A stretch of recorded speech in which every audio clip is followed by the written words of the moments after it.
Welcome to the You Need More Money podcast. I'm your host, Matt Manero, where I come to you from my studio in Dallas, Texas. I wanted to get today's guest on the podcast to talk about the mortgage business, the ins and outs, how we make more money, what do we need. I always like to educate the audience on the ins and outs of money. But then as I began to learn a little bit more about him, his story really began to resonate with me, man, because I love a comeback story. And I really like comeback stories where the low is really low and the high is really high. And that fits the bill well for our guest today, because that's exactly what happened to Albert Preciado. Albert, when I see your story of what happened after 2008 and then the ascent to where you are today, man, it inspires the hell out of me. So welcome to the show. Hey, thanks for having me. It's a pleasure to be on your show. Dude, I mean it. I mean, can you just give clarity 1 second here? Were you really in a Ford Explorer, living in it with who has now become your wife, basically down and out, living in a Ford Explorer in SoCal? Yeah, I was just going from neighborhood to neighborhood and just crashing and parking the Ford and just taking getting some sleep right there because I needed somewhere to sleep. And your wife stayed with your ass? Huh? Your wife stayed with you? Yeah. That's unbelievable, man. I mean, sometimes we park the car right in front of her mom's house and just slept in the Ford because we didn't want to go inside her mom's house and we just didn't want to bother anybody. It's unbelievable. It's such a powerful story for that because, look, that happens to a lot of people, and man, they never fix it, right? Or maybe they fix it just a little bit and they end up getting a studio apartment and they think life got much better for them because they're not living in their Explorer anymore. But dude, you went to the top. I mean, you changed it all, man. You torched that part of your life and built an entirely new life. When did you know that was going to happen? I mean, were you highly successful before 2008, Albert? Yeah. I was really successful. I mean, for a 21-year-old, I was making about $200K. Yeah. And I had a nice S550. I bought 2 homes, and I was going through all that. I was just living as a 21-year-old with money, so I made a lot of mistakes. My priorities were alcohol, parties, drugs, and girls. And that got me in a lot of trouble. So that's what happened. I lost everything, but I don't regret it because I had a lot of fun. Dude, I never regret the low moments, man, ever. I think the low moments, I was saying to Ed Milet not too long ago on this podcast, because he was saying that he's sort of anxious and fired up 90% of the time. I said, man, that's perfect, because that means you really enjoy the 10% that you're not, right? It's okay. I don't mind the downside, man, because it makes me relish the good times that much more. Yeah. So what was the business that you were making good money in at 21? Because that's a tough nut to crack, being that young and killing it like that. Was it the mortgage business? Yeah, so it goes back to the mortgage business. The reason why I'm still here studying is because I never gave up, and I just don't believe in giving up. So I mean, somebody would need to kill me so that I would stop. But I was in the mortgage business and I made money there. And then 2008, the market got bad. So everybody, I don't know if you've seen that movie 2008, the mortgage movie, where everybody lost their jobs. A lot of people quit. So the only difference was that I didn't quit. Yeah. But my income dropped from 200 to about 40,000. Mm-hmm. So obviously with 40,000 a year, you can't pay an S550 Mercedes. You can't pay your mortgage. So I lost everything. First I lost one house, then I got my car repossessed, and I lost the other house, and then finally they cut my electricity. And living in the mountains, it got really cold. So once they cut my gas, I couldn't. It was way too cold to shower and survive in that cold. So I had to. I called my now wife, and she picked me up, and then we just rolled out. In her Explorer? That was her Explorer? That was your Explorer? No, I had a Ford Explorer, and she had an old truck. But my Ford Explorer broke. It ended up breaking down because it was it was a beat up Ford, so it ended up breaking down, and it was like on and off. So sometimes I would stay in the Ford Explorer, and she had a pickup truck where sometimes, I mean, we slept there a few times, but it was really uncomfortable because it was small. Yeah. But I mean, yeah, we were just. I mean, I don't think it was really hitting rock bottom, because I was having fun with it. I mean, I knew I made a mistake, and I knew it was just part of the process, and I knew that it was just all my fault. So I just needed to get back on track and go back to get my priorities right, and sooner than later I would get back up. So I would still go to gyms, work out. I would still be in good shape, because after sleeping in the car, I would get up, go to the gym, work out, shower there, and I had a laptop, and there was always Starbucks to go and use the computer. Yeah, man. I still had some clothes, so I wasn't really like clothes-less. I mean, I was homeless, but I still had clothes. I still would clean up and go get some clients. So like that, I just picked myself up. I started making money again. Yeah. And 40,000 turned into 60, 70. Then 2009, 2010, I started making over 100 again, and then it just went from there. I just got back up. So, I mean, I think it's important. I think a lot of people, look, I've been broke 3 times in my 23 years in business. We're in the equipment financing industry. We finance big rigs and bulldozers and tow trucks. And in 2008 and 2009, I guarantee you on paper, we should have filed bankruptcy. But we didn't. You know what we did? We just kept coming in and making phone calls. Day after day after day, until I would just watch our competitors just go out and go out and go out, and all the high flyers up until 2007 and 2008. And we were just chopping wood, blocking and tackling, chopping wood. They'd all start to fall away. And finally, I used to lay in bed at night and say, holy shit, man, how much longer can we go? Right? I mean, it's not good for us.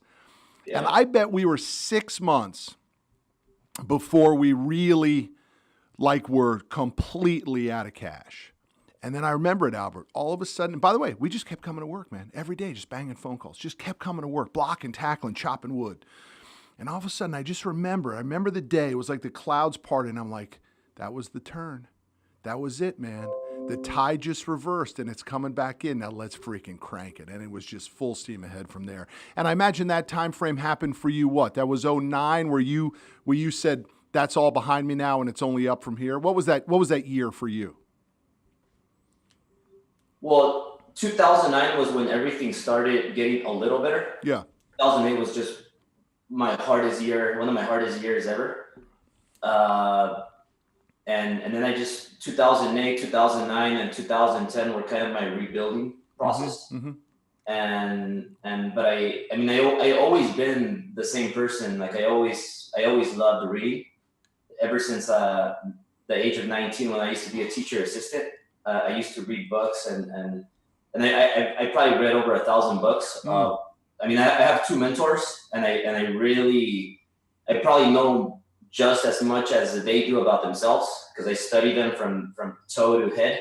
And that's I think Patrick David really good. Love him. And the other guy is a close friend to you, I think, Grant Cardone. Sure. So both of those guys, I had to go through like 1,000 books and years of reading and looking up videos on YouTube to find those 2 guys. So what I did is I got 50% from Grant and 50% from Pat. And so Pat Grant first taught me about sales, how to increase my sales, how to become the master salesperson. But then the most valuable thing that Grant has ever taught me that completely changed my life was getting apartments. And so I've always been good at sales, but I didn't know about how to scale your business. So Grant was part of scaling my business. And then I started investing in apartments, which gave me a lot of extra cash flow. But then I was still kind of lost because I didn't have structure and I didn't have a system. And that's where Patrick came into the plan, and he taught me systems, he taught me procedures and how to make everything automatic. And those 2 just, it was a life changer. And then of course I started meeting other people through them, and that's kind of when my life just made a radical change. But who taught you how to spend money? Because you ain't afraid to spend money, man.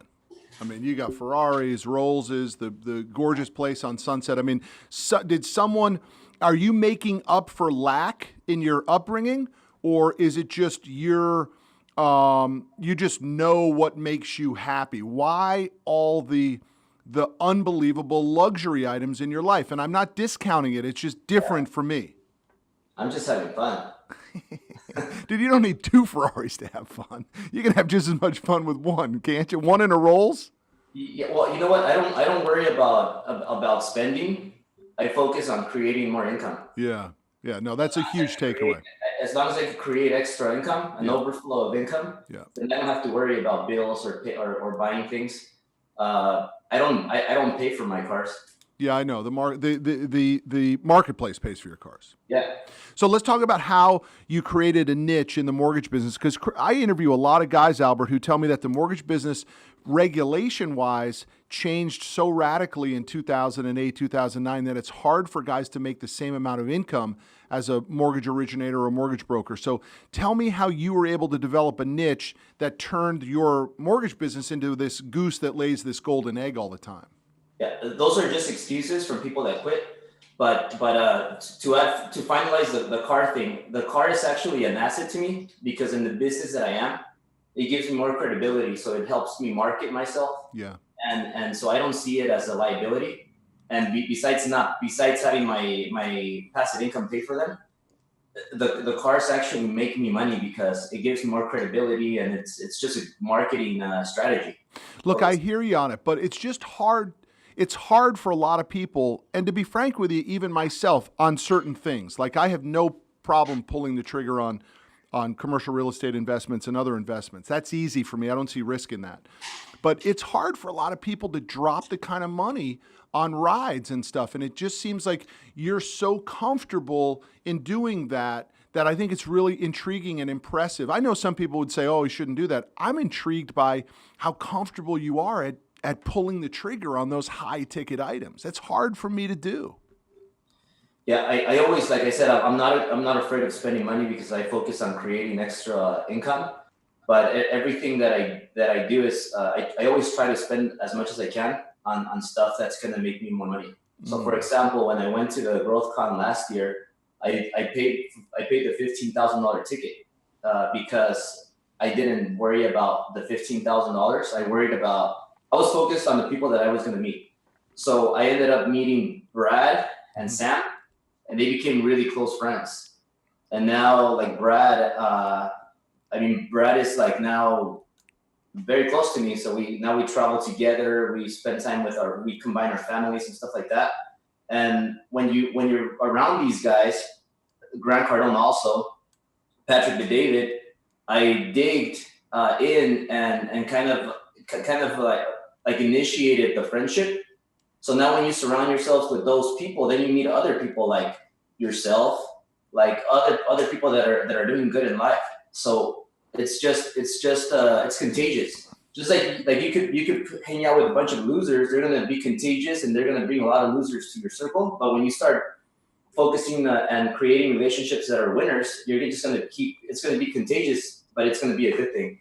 So help me with this, because I was just saying to both Patrick, Bet David, and Bradley last week, because I was with both of those guys last week, and they were asking me, what do you think one of your regrets is? And I used to have these two canned answers, Albert, where I would say my number one regret was that I didn't serve my country, right?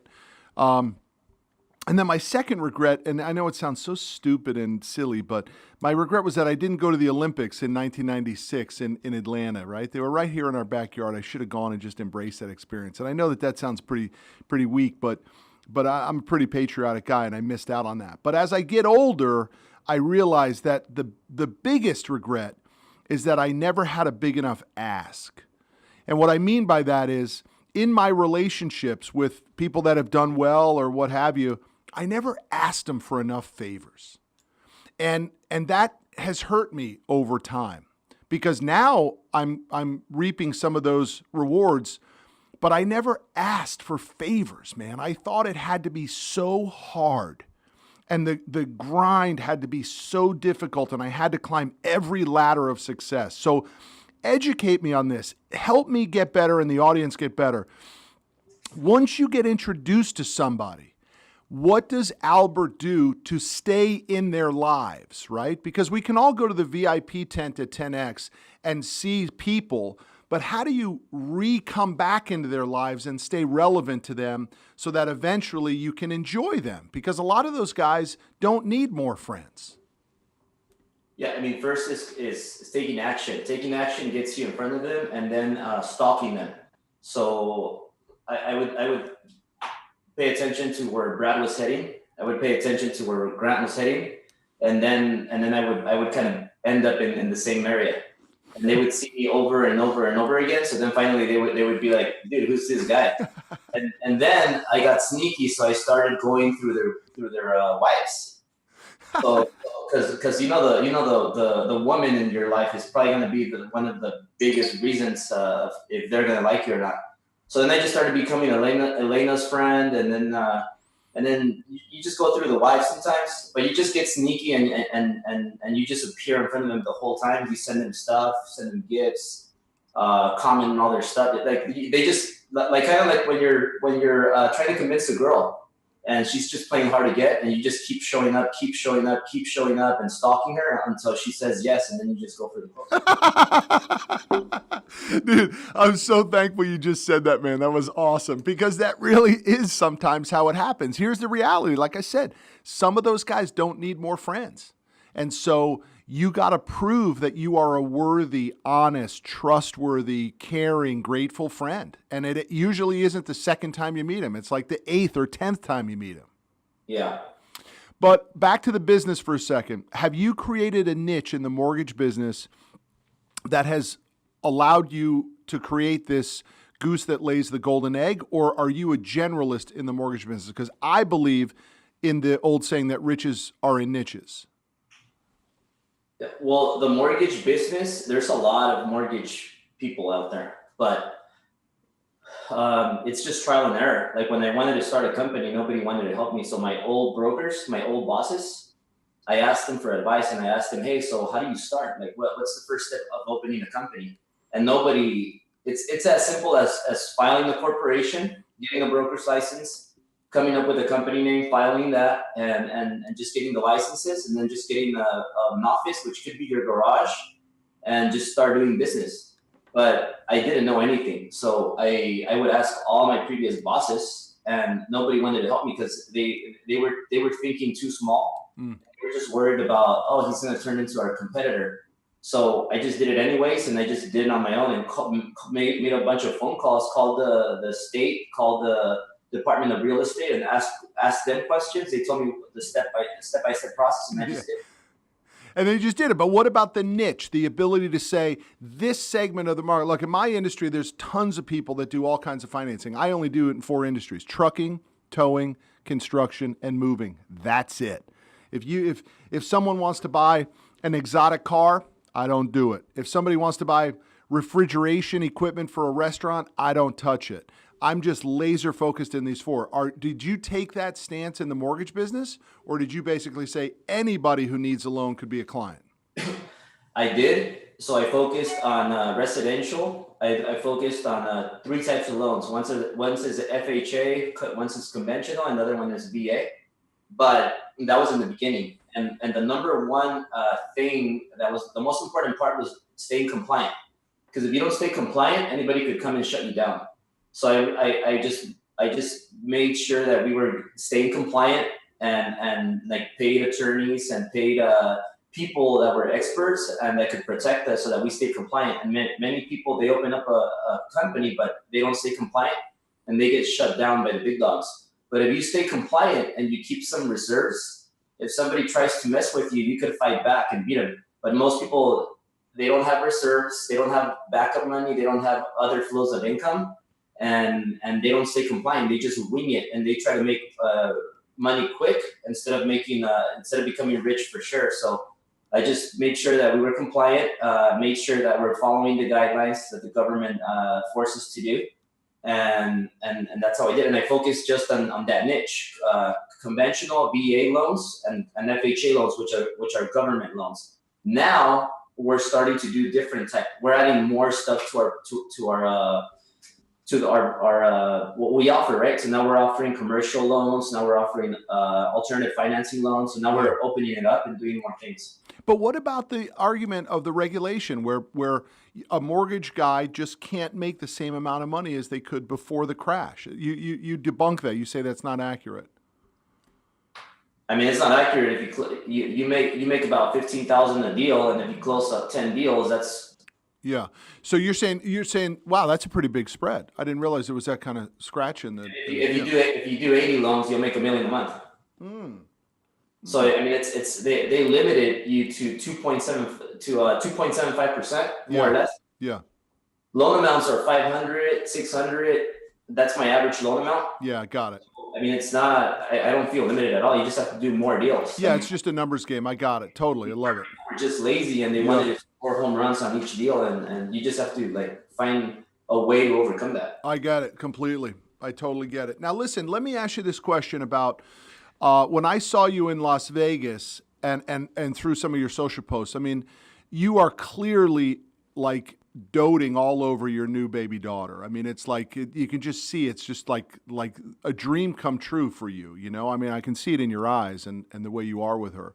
Yeah. How important was or is the ability to have this balance between growing the business, marketing yourself, challenging yourself through the Driven conference that this will be year 2 coming up for Driven, correct? Yeah. So I mean, you got a lot of plates spinning, my man, but yet you have this unbelievable connection with your family. How are you managing that? I don't manage it. I don't balance it. I just take him on the ride. So that's why you see me like I'll go to Vegas, then from there we'll go to San Diego, and I drag my family with me, and they actually help me. If you think about it, Italia, my daughter, she'll help me get business. Like I'm walking around with her, and everybody's like, "Hey, so cute! Your baby's so cute. Here, let me give you some business." And I'm like, "All right, man, bring it on." so I use my family helps me.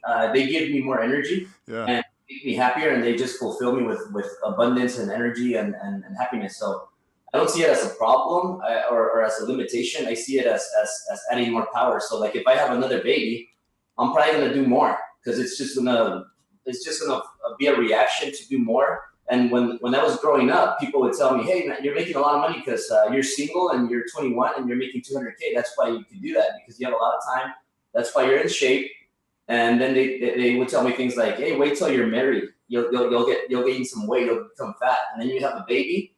Then they said, "Wait till you have a baby. That's going to slow you down." And I just love to hear that those kind of things because it just makes me do more. And I just have a smile on my face. I don't know, man. You have a real calmness about you, though. That's different than a lot of guys that resonate with a Cardone or a Patrick Bett or a Bradley or any of those names. There's a sense of sort of like you already sort of know that you're on a ride that you were supposed to be on.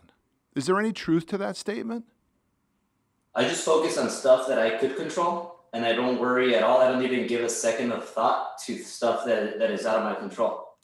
So I don't worry about anything, and I don't stress about it. And I know that I don't need. I just feel like I'm here for a purpose, and I don't worry about money because I have multiple flows of income. So I have apartments that pay all my expenses. So if I don't want to come to the office, or if I want to retire right now at the age of 34, I could do that. Yeah, it's very refreshing to see somebody who doesn't sweat all of the stuff that so many other people, and probably including myself, do. I mean, I see this calmness over you that is pretty damn impressive, man. Where does that come from? Who taught you not to sweat the small stuff?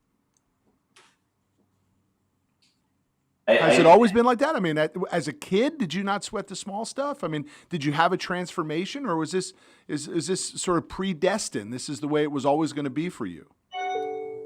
I mean, I just started being a kid again.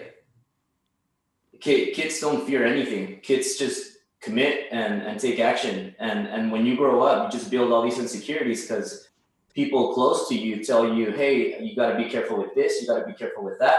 And I just like to stay busy. So as long as I stay busy, I don't even have time to worry about other crap. I wake up really early and I start creating things. So I start creating things. And then by 6, 7, 8, I'm already kind of winded down. So I know it's time to go home, spend time with the family, and go to sleep. Like nothing good's going to happen at 10 p.m. So I fall asleep, and then I'll wake up at 2, 3, 4, and then I get my day started. And then I just have huge, massive dreams and goals, and I know that I have to work on it, and I want to be productive. So that just keeps me going. Like, what is there to worry about?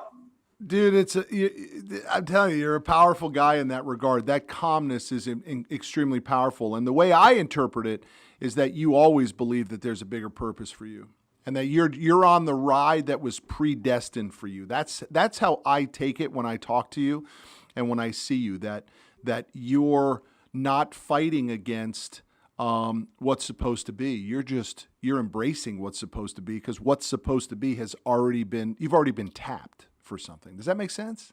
Yeah. I feel that in you. Do you feel that in yourself, or do you think that it's not that simple? I mean, I feel it, but sometimes like I feel like a superhero.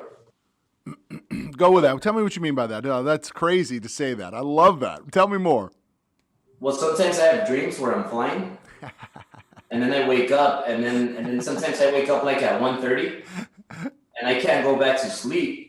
And and I know people would say that it's kind of not healthy and stuff, but I sleep early. So if I fall asleep at 8:30 or 9, I'm up by 1:30. That's enough rest for me. Sometimes, because sometimes I do get tired.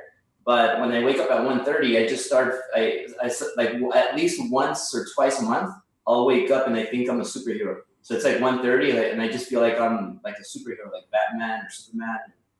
And I just feel like it's just weird, strange feeling. All right, that's awesome, man. You know, my wife says she flies in her dreams, and she knows that she's really content and on purpose and doing exactly what she's supposed to do when she flies in her dreams. And do you know that I've only flown in my dream one time?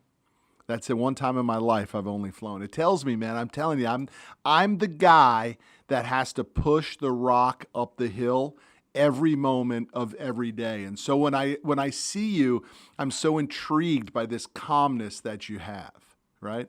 It's just this knowing that it's going to be okay, and I'm probably the exact opposite. I got to get my fingers in all of it to make sure it's okay. Yeah. It's interesting. Hey, let's talk real quick about money for a little bit. Let's talk about the commercial real estate side of things. I'm going to oversimplify it for time, if you don't mind.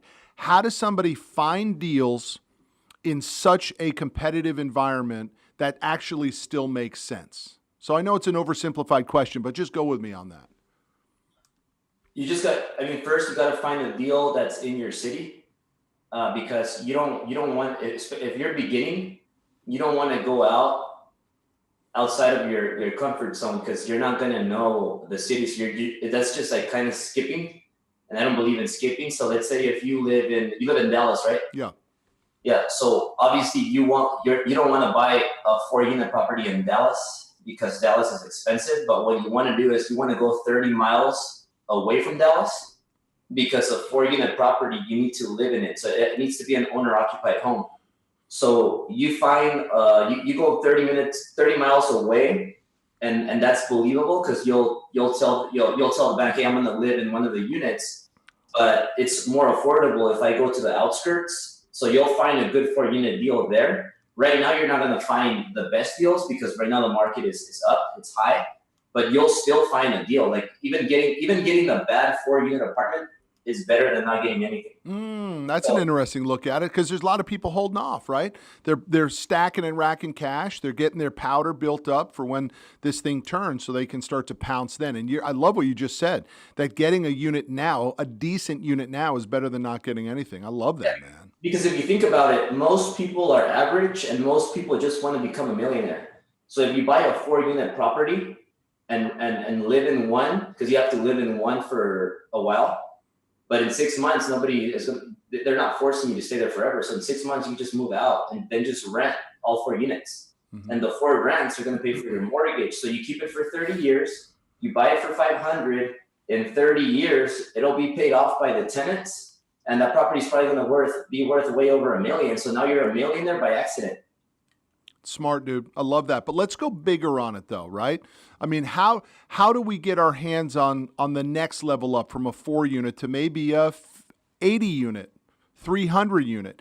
And my stance on that is I don't want to be on the front end of those deals. I like to ride the coattails of other people. So I don't want to, I'm not interested in advertising. I'm not interested in marketing. I'm not interested in rehab. I'm not interested in renting. I'm not interested in any of that sort of stuff. And I understand I give up a lot of yield on that, but I'm perfectly fine with riding somebody's coattails. What is your opinion? Do you want to be first, or are you okay with being second, third, fourth on a deal like that?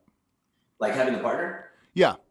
Do you want to be lead partner on it, or are you okay with somebody else playing the lead? Things about me is that I'm a control freak. I'm just like Grant Cardone. So I'm a control freak, and sometimes, I mean, they've called me in Spanish, Tío Albert. You know how they call it Uncle G? Yeah. Like in Spanish, it's Tío. Yeah, Tío. Albert. So I learned so much from that guy, but the difference is that I committed. I took action. So I'm like Grant. I like control. So that's why I don't have any partners in my real estate, because I want to have all the control. And if it makes sense, I own a mortgage company and a real estate company, so I know everything from like. I know it not as good as Grant, obviously, but because he has more experience, but I just know it really well. So that's why I get the properties, I have full control, and I don't like having another person involved, because then you have to make sure it's okay with them and all that stuff. So I know how to do it. So that's just me. But if you don't want to have that worry, and you don't want to have to deal with that, and you have a business or a job that makes you good income, then there's nothing wrong with getting somebody like Grant and giving him, hey, here's 100 grand, 200 grand invested for me. I know I'm going to be safe, and you do all the work.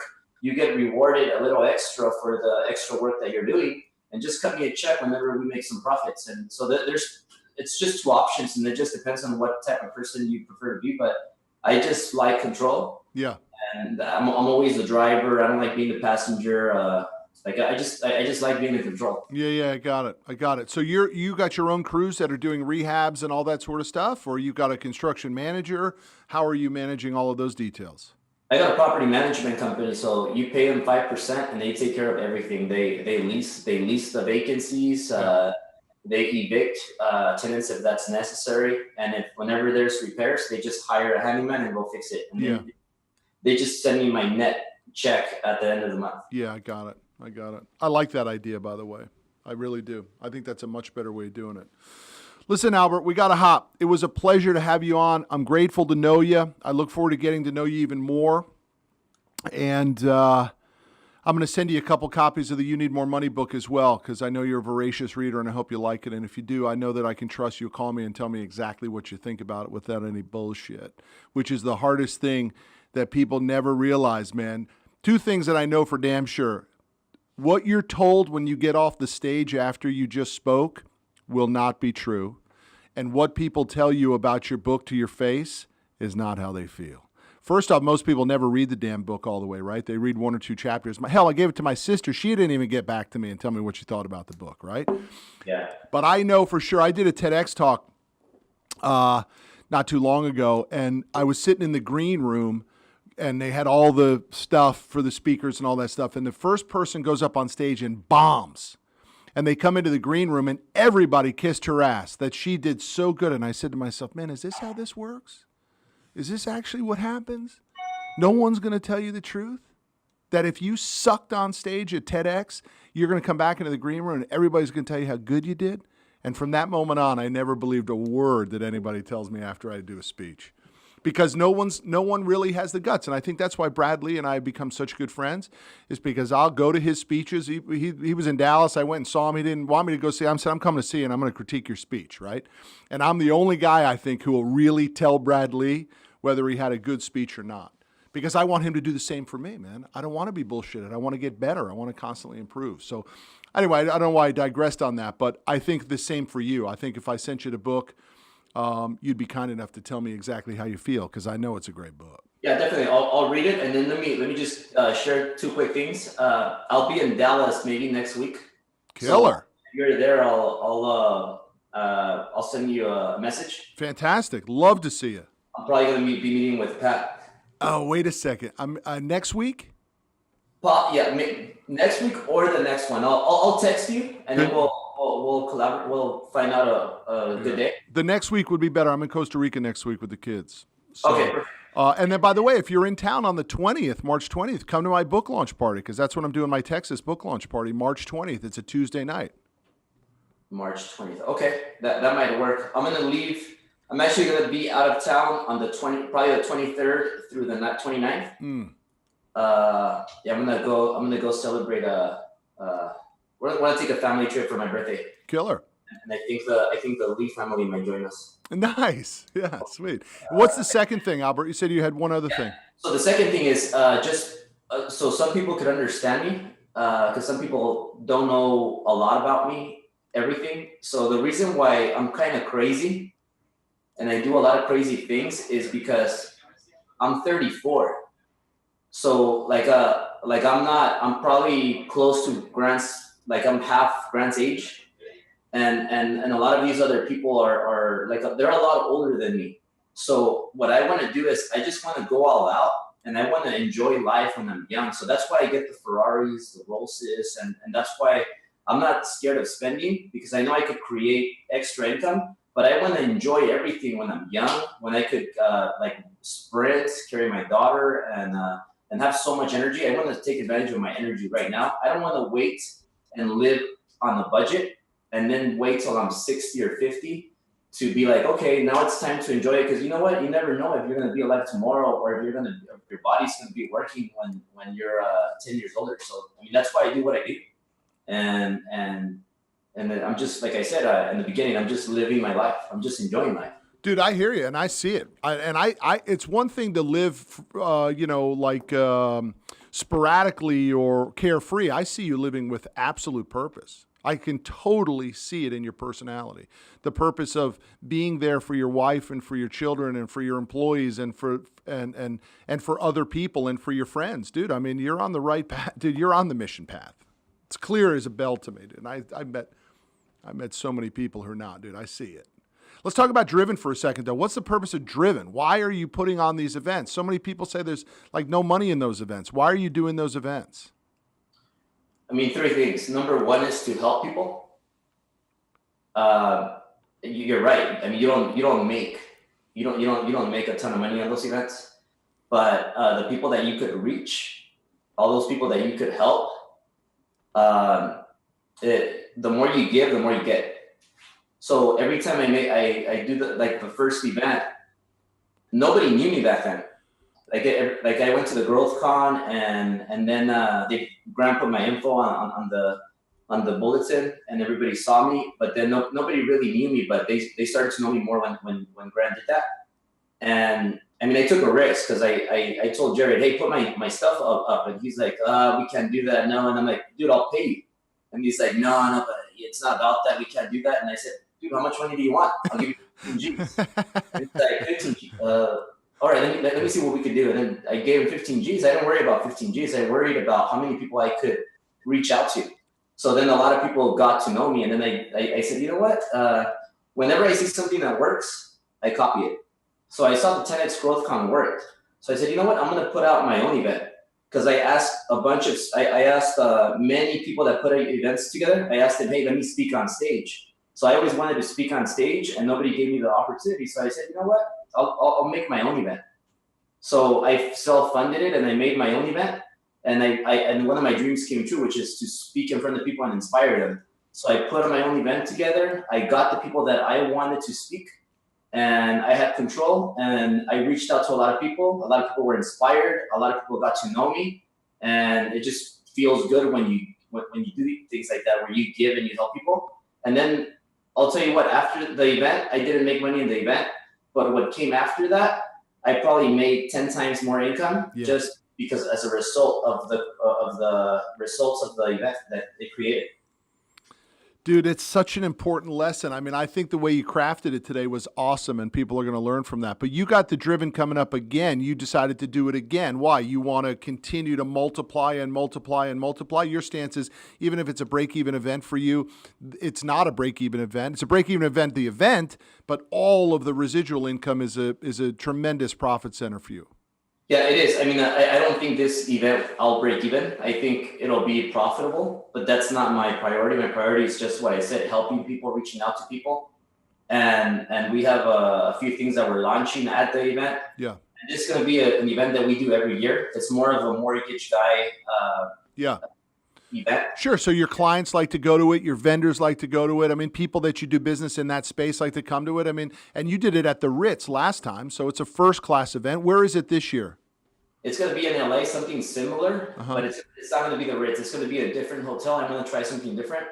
But this last year, I had Grant Cardone. Yep. I had Brad, and but this year I wanted to make it even better. So that this year, that's why I added Patrick David. Yep. I have Patrick David. I have Grant Cardone, Brad Lee, Tim Story is going to be there. Yep.